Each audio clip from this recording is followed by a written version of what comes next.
Richard Dawkins, prominente biólogo ateo y miembro de la Royal Society, dijo una vez: "Estoy en contra de la religión porque nos enseña a estar satisfechos con no entender el mundo". Uno no puede evitar preguntarse qué pensaría Isaac Newton, miembro también de la Royal Society y prolífico escritor de teología, si hubiera podido escuchar a Dawkins decir estas palabras. Hola a todos, mi nombre es Ana Ávila. Soy química bióloga clínica y editora de temas de ciencia y fe en Coalición por el Evangelio.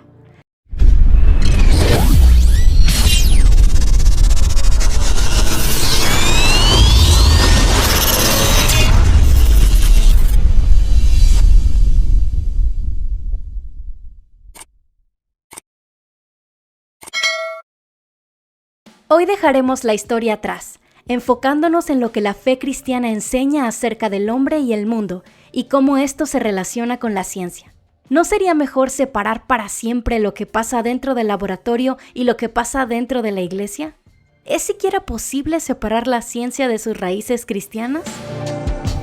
Hasta hace poco tiempo, solo escuchar la palabra filosofía me hacía rodar los ojos. Lo único que venía a mi mente cuando pensaba en esta disciplina eran personas que pasaban mucho tiempo hablando acerca de un montón de ideas abstractas que no tenían ninguna utilidad para la sociedad. Cuando los cristianos piensan en filosofía, probablemente viene a su mente Colosenses 2:8. Pablo escribe: "Cuídense de que nadie los cautive con la vana y engañosa filosofía que sigue tradiciones humanas, la que está de acuerdo con los principios de este mundo y no conforme a Cristo". La advertencia es clara. El problema es que solemos olvidar el hecho de que el apóstol nos dice que no nos dejemos engañar por cierta clase de filosofía. La filosofía vana y engañosa, la que está de acuerdo con los principios del mundo y no los de Cristo, y no con la filosofía en general. La filosofía es la disciplina que estudia las preguntas más profundas acerca del conocimiento y la existencia humana. Son esa clase de preguntas que hace un niño y nos confunden por completo, así que mejor cambiemos la conversación. ¿Por qué todo en vez de nada? ¿Es el universo real? ¿Cómo sabemos que sabemos algo? No es casualidad que Aristóteles, conocido como el filósofo, aparezca en casi todas las clases introductorias que has tomado en la vida. Aristóteles enseñó acerca de lógica, biología, anatomía, política, economía, física, astronomía, ética, retórica y más. Parece que tenía algo que decir acerca de absolutamente todo. Y la razón es que, como filósofo, se dedicaba a estudiar los asuntos más fundamentales de la vida y el conocimiento. Nos guste o no, todos tenemos algo de filósofos. Todos pensamos de vez en cuando en los asuntos más básicos acerca de la realidad. No siempre tenemos respuestas a esta clase de preguntas acerca del mundo. O si las tenemos, no siempre son las respuestas más coherentes. Pero por lo menos asumimos ciertas cosas que hacen que navegar por la vida sea más sencillo.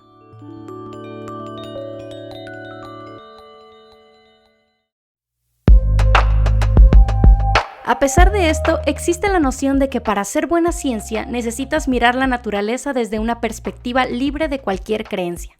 Esto es un error. Es un error porque mirar la naturaleza desde una perspectiva libre de cualquier creencia es simplemente imposible. Lo reconozcamos o no, todos los seres humanos tenemos ideas preconcebidas acerca del mundo. Estas ideas no tienen base científica alguna, pero influyen profundamente en la manera en que percibimos el cosmos. Todo ser humano debe responder de alguna manera a preguntas como: ¿de dónde surgió el universo? ¿Es lo que puedo ver lo único que existe? Muchos nunca han tratado de articular lo que creen acerca de esto que puso el universo en movimiento y lo sostiene hasta hoy. Ambas posturas requieren fe. Ninguna puede demostrarse definitivamente a través de la lógica o la experimentación.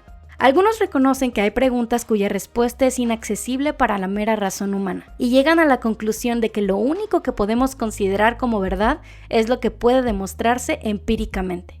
Pero no hace falta pensar mucho para darse cuenta de que este argumento se autodestruye. ¿Cómo puedes demostrar en el laboratorio que lo único que es verdad es lo que puedes demostrar en el laboratorio?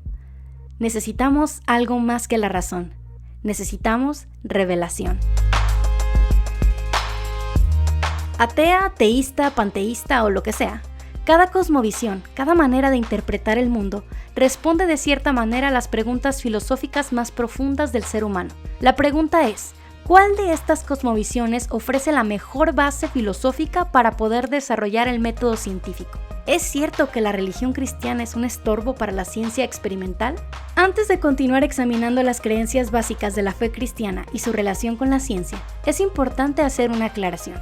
Estudiar la historia de la Ilustración y los encuentros contemporáneos entre la ciencia y la fe evidencia que sí es posible que la religión cristiana estorbe, entre comillas, a la ciencia. No es raro escuchar de jóvenes desanimados porque en sus iglesias no los dejan estudiar ciertas disciplinas científicas, por miedo a que abandonen la fe una vez que se adentren en sus estudios universitarios. Tampoco es extraño escuchar a predicadores decir cosas como ¿a quién le vas a creer, a la ciencia o a Dios? Como si la verdad revelada en el estudio de la creación y en las páginas de la Escritura pudiera contradecirse. Pero por supuesto, el caso Galileo no representa la única clase de conflictos en la historia de la religión. La Iglesia Católica mandó a la hoguera a traductores de la Biblia. Eso no significa que Dios esté en contra de que cualquier persona tenga acceso a la Escritura. El hecho de que la Iglesia condenara a Galilei al arresto domiciliario no significa que Dios y su revelación negaran que la Tierra no se encontraba en el centro del universo. No podemos evaluar las enseñanzas de la religión cristiana y su compatibilidad con la ciencia basados en las acciones de cualquiera que se diga cristiano. Necesitamos ir directamente a la fuente. Alguien podría decir que no importa la creencia religiosa que tenga un científico. Su responsabilidad como profesional es ponerse la bata y dejar fuera del laboratorio lo que cree acerca de Dios y el mundo espiritual. Parece una solicitud bastante razonable, pero olvidamos algo sumamente importante. La historia nos enseña que el hecho de que existan las universidades y los laboratorios no es fruto de que las personas hayan dejado a un lado sus creencias religiosas y hayan decidido ver con ojos seculares el mundo natural. Absolutamente todo lo contrario. El cristianismo nos ofrece razones por las que podemos entender el mundo y nos invita a hacerlo, ejerciendo dominio sobre la creación. Y no solo nos dice por qué y cómo podemos hacer ciencia, también nos enseña el propósito de la misma, glorificar a Dios y hacer el bien a nuestro prójimo. Nuestras universidades y laboratorios son fruto del trabajo de creyentes que entendieron lo que la Biblia enseña acerca del mundo en que vivimos. La Biblia enseña que la naturaleza es real. La Biblia enseña que la naturaleza es valiosa. La Biblia enseña que la naturaleza no es Dios. La Biblia enseña que la naturaleza es ordenada. La Biblia enseña que los hombres pueden percibir el orden de la naturaleza. La Biblia enseña que los hombres pueden y deben someter la naturaleza. Cada una de estas declaraciones son vitales para la ciencia. Y cada una de estas declaraciones tiene su base en lo que la Biblia revela acerca del mundo en que vivimos. Exploraremos cada una de ellas para descubrir más de cerca su importancia y cómo afectan la manera en que hacemos ciencia. 1. La Biblia enseña que la naturaleza es real. ¿Cómo es que sabemos lo que es real? Para discutir este problema, los filósofos utilizan una ilustración llamada el cerebro en la cubeta. El resto de nosotros la conocemos como la película de Matrix. Imagina que un científico loco ha decidido extraer tu cerebro, suspenderlo en una cubeta y conectarlo a un supercomputador que lo alimenta de señales eléctricas idénticas a las que recibe en el mundo real. Suponiendo que este científico es increíblemente talentoso en su oficio y no hayan errores en la Matrix que revelen que tus experiencias son fabricadas, no hay manera en que puedas determinar si eres o no un cerebro en la cubeta. Suena como algo ridículo, pero piénsalo solo por un momento. ¿Cómo sabes qué es real? ¿Es posible decir con certeza si algo es cierto? El escenario del cerebro en la cubeta nos da una pista de que, por nosotros mismos, es difícil estar seguros de lo que es verdadero y lo que no. Lo único que tenemos es nuestra experiencia, nuestros sentidos. Pero ¿quién dice que podemos confiar en ellos? Bueno, la Biblia lo dice. Y para un cristiano tiene bastante sentido ir al laboratorio para observar e intentar describir la realidad. Pero un escéptico ni siquiera puede estar seguro de que la realidad es, real. 2. La Biblia enseña que la naturaleza es valiosa. Una cosa es decir que el mundo es real y otra cosa es decir que vale la pena invertir tiempo en él. Algunos griegos de la antigüedad pensaban que el mundo material era solo una sombra de la realidad, mientras que otros lo veían como lo más bajo del universo. El verdadero tesoro estaba en el razonamiento humano.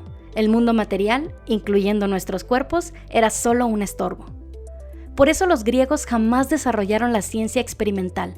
Estaban muy ocupados pensando que, a través de solo pensar, descubrirían todos los secretos del universo. La cosmovisión cristiana enseña que Dios creó al mundo y todo lo que hay en él como algo bueno y lleno de potencial. Le dio la tarea al hombre de cuidarlo y desarrollarlo. Incluso después de la caída, labrar la tierra es la responsabilidad de los seres humanos. El cristiano científico estudia el mundo con esta tarea en mente. 3. La Biblia enseña que la naturaleza no es Dios. Si bien algunas culturas enseñan que la naturaleza no tiene mucho valor y quieren librarse del mundo material para dedicarse a lo espiritual, hay otras culturas que erran en el sentido opuesto. Le dan a la naturaleza el lugar que solo le pertenece a Dios. Las culturas animistas creen que detrás de cada objeto del universo hay un espíritu que debe ser venerado. El panteísmo enseña que la realidad es lo mismo que la divinidad, la naturaleza misma es parte de Dios. La cosmovisión cristiana enseña todo lo contrario. Dios es completamente santo y trascendente, no es parte de la creación, va mucho más allá. Así que no hay ningún problema con poner bacterias en un tubo de ensayo y manipularlas para conocer más acerca de su comportamiento. Por supuesto, cuando dominamos la creación del Señor lo hacemos como sus representantes, reflejando su carácter de amor y sabiduría, no abusando de los recursos que Él nos ha dado. Al estudiar y manipular la creación, no estamos deshonrando a Dios, porque Dios no es parte de la creación. 4. La Biblia enseña que la naturaleza es ordenada. Si todo es producto de meras partículas interactuando al azar a lo largo del tiempo, ¿de dónde viene el increíble orden que vemos en la naturaleza? ¿De dónde surgen las leyes físicas que mantienen en movimiento los planetas? ¿De dónde viene la información genética que hace que una bellota se transforme en un roble? ¿Por qué habríamos de esperar que el universo se comporte de una manera predecible? Para el que tiene una cosmovisión bíblica, esto tiene perfecto sentido. Como escribió C.S. Lewis, los hombres se hicieron científicos porque esperaban la ley en la naturaleza, y esperaban la ley en la naturaleza. Hay respuesta. 5. La Biblia enseña que los hombres pueden percibir el orden de la naturaleza. J.B.S. Haldane, ateo inglés, reconoció lo siguiente: me parece muy poco probable que la mente sea mero producto de la materia. Si mis procesos mentales se determinan completamente por el movimiento de los átomos de mi cerebro, no tengo razón para pensar que mis creencias son ciertas. Pueden ser químicamente sólidas, pero eso no significa que sean lógicamente sólidas. Por tanto, no tengo razón para suponer que mi cerebro está compuesto de átomos. Lo que Haldane está diciendo es que si su cerebro es fruto del azar y de átomos chocando entre sí, no tiene fundamento para decir que lo que está sucediendo en su cerebro corresponde con la realidad. No tenemos razones para decir que nuestras facultades mentales son confiables. Por otro lado, como escribe el filósofo Alvin Plantinga en su libro Where the Conflict Really Lies, la religión teísta nos ofrece razón para esperar que nuestras capacidades cognitivas encajen con el mundo de manera que la ciencia moderna sea posible. El naturalismo no nos da razones para esperar este tipo de correspondencia. Desde el punto de vista del naturalismo, esta correspondencia sería una coincidencia cósmicamente abrumadora. 6. La Biblia enseña que los hombres pueden y deben someter la naturaleza. Finalmente, la religión cristiana no solo ofrece todas las bases que necesitamos para hacer ciencia, también nos da un motivo para desarrollarla. Por supuesto, un naturalista puede tener razones muy nobles para hacer ciencia durante su corta vida en la Tierra. Sus descubrimientos pueden hacer de este mundo un lugar mejor para los demás. Al final de todo, sin embargo, para el naturalista, la batalla de la humanidad es una batalla perdida. Nuestro único destino es la extinción. Si lo que vemos es lo único que existe, comamos y bebamos que mañana moriremos, como dice Isaías 22:13. Sin embargo, el cristiano puede ir mucho más allá de eso. El cristiano hace ciencia con motivos sublimes, reflejar la imagen de Dios al someter la tierra y explotar al máximo su potencial. Usando telescopios, mostramos al mundo la gloria de aquel que creó las estrellas y las llama por su nombre. Usando microscopios, somos parte del plan de Dios de restaurar todas las cosas, trayendo alivio a un mundo quebrantado.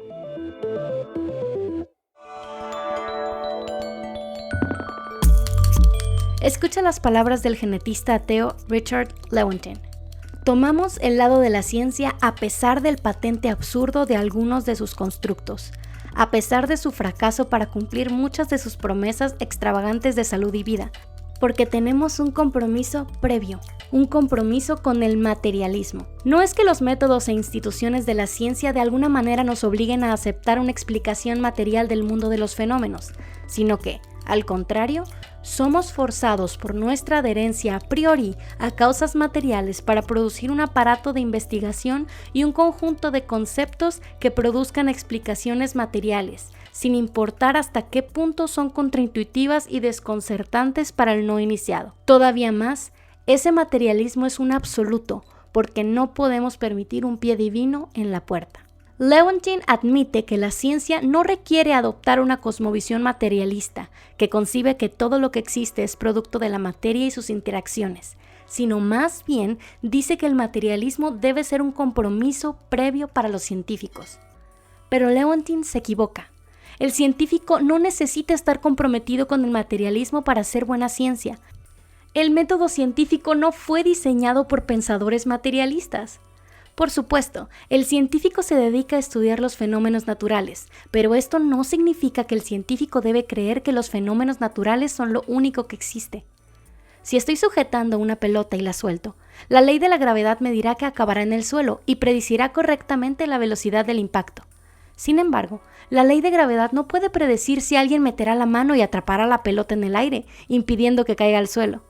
La ciencia me puede decir qué sucederá en un sistema si nadie interviene, y puede iluminar si alguien ha intervenido.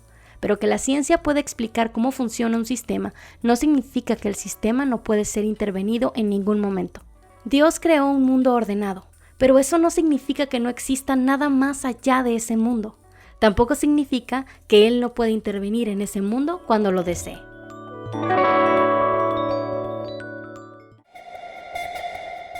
En su libro Where the Conflict Really Lies, el filósofo cristiano Alvin Plantinga dice que el naturalismo cumple con los requisitos para ser llamada una religión, o por lo menos una cuasi-religión.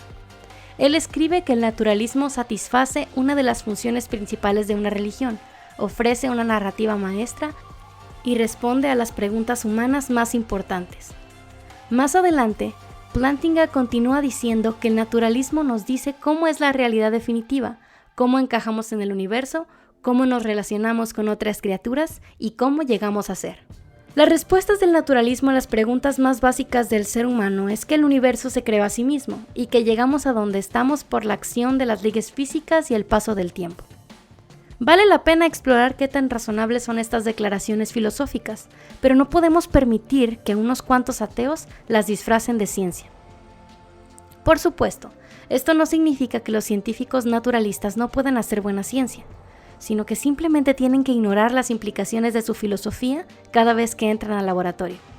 Tienen que confiar en su propio razonamiento y el de sus colegas al desarrollar y evaluar los resultados de sus experimentos.